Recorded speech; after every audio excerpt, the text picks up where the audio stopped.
It was important, all the years to me is important, because all life is precious, and I missed out all that, messed up the time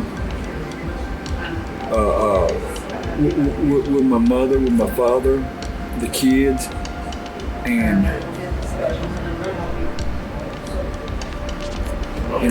everything I had, I lost, all my possessions stuff, I lost all of that, On January 30th, 2002, Robert Roberson's 2-year-old chronically ill daughter, Nikki, was sick with a high fever and suffered a short fall from bed. Robert woke the next morning to find her unconscious and unable to be revived. Despite his best efforts to get her medical help, she later died. Mr. Roberson was prosecuted, convicted, and sentenced to death under the now discredited shaken baby syndrome hypothesis.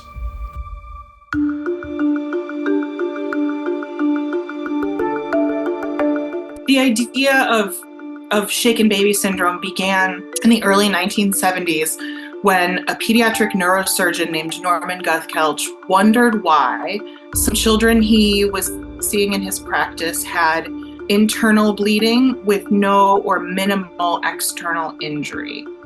And so the idea began to evolve that when a child had these medical findings, that they had been shaken.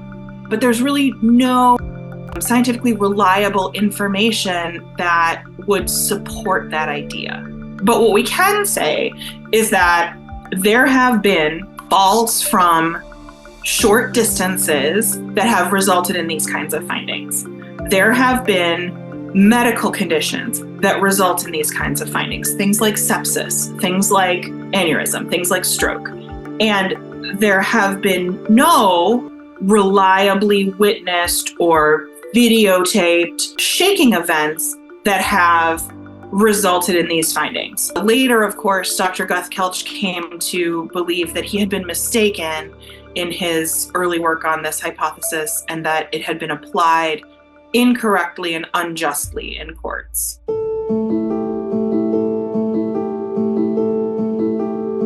Robert's daughter Nikki was chronically ill from birth. Born to a single mother who was homeless and addicted to drugs, Nikki was taken away by CPS at birth, long before Robert was identified as the father. Doctors prescribed multiple types of antibiotics which did not resolve her infections. She also had unexplained breathing apnea that would cause her to cease breathing, collapse, and turn blue. The week before her death, Nikki had continuous diarrhea, coughing, and congestion. Her fever was measured at 104.5 degrees in the doctor's office when Robert took her in on January 29, 2002. But Nikki was sent home with the prescriptions that the FDA now warns against prescribing to a child Nikki's age and in her condition. The next night, Nikki's maternal grandparents, who were supposed to be keeping Nikki, called Robert and told him to drive out to their home in the country to pick her up, even though Nikki was still very sick. Of course, Robert complied. In the middle of the night, Robert was startled by a strange cry and found Nikki lying on the floor, having fallen out of bed. He couldn't see anything wrong with her, but later that morning, he woke to find that she was not breathing and her lips had turned blue. He rushed her to the hospital. Nikki's later autopsy, reassessed in light of current scientific understanding, shows that she had severe undiagnosed pneumonia that had progressed to sepsis. She was given dangerous medications no longer given to children her age and in her condition. Therefore, her death is entirely explained by natural and accidental causes. If we had to take this same case to court today, knowing what there's no way in the world we get a conviction with a set of facts that we worked with. Wouldn't have happened. And I guess that's my challenge to the district attorney now is, if this same case came to you today, what could you possibly have done with it? Your shaken baby notion is gone.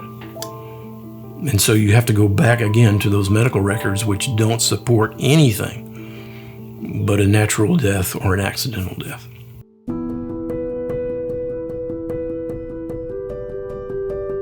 Robert had no history of being violent, but he did have a rough life growing up in rural Palestine, Texas. I would pass Robert in the hall periodically, and I could see bruises on his face, and he was disheveled, and he would be bruised on his face or his arms. Robert also has disabilities, including autism spectrum disorder, which was not diagnosed until 2018. He was simple and he was different, and there was no doubt about it. He had almost a Forrest Gump quality about him. When I first met Robert in the hospital, he struck me as odd. He was not responding typically to the circumstances that he was in. For investigators in that moment, it felt like something was being hidden. My impression of Robert now has changed measurably, I would say. Those things which I counted against him as being an unemotional, potentially guilty individual, I now have a name for it. It's autism. My relationship with Robert goes into a spiritual advisor, but he calls me Mama Donna, especially since his mother died. Sometimes I feel guilty about saying I'm his spiritual advisor because more often than not, I think he's mine. What keeps me hopeful? My faith in the Lord and stuff, because one day walking up out of here, Robert Roberson was one of the first 28 guys that were selected to participate in the faith-based program. They were vetted for 3 years. Their disciplinary record was looked at for the past 3 years. If they had any type of disciplinary cases, they weren't going to be allowed to participate in the faith-based program. So there's so many different programs that these men took, and he graduated from 10 of them during the course of 18 months.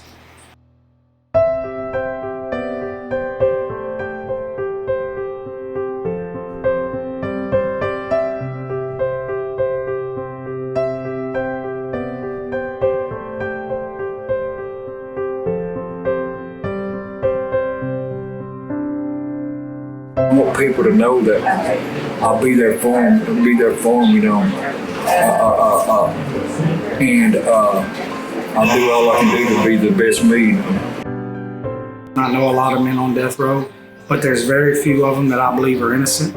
I believe they all have stories, and they all have mitigating circumstances involved in their crime, but there's very few men back there that I really believe is innocent. And I spent 28 and a half years in prison, so I know what an innocent guy in prison looks like. My opinion is that Robert is innocent, and I think that the state of Texas is making a mistake.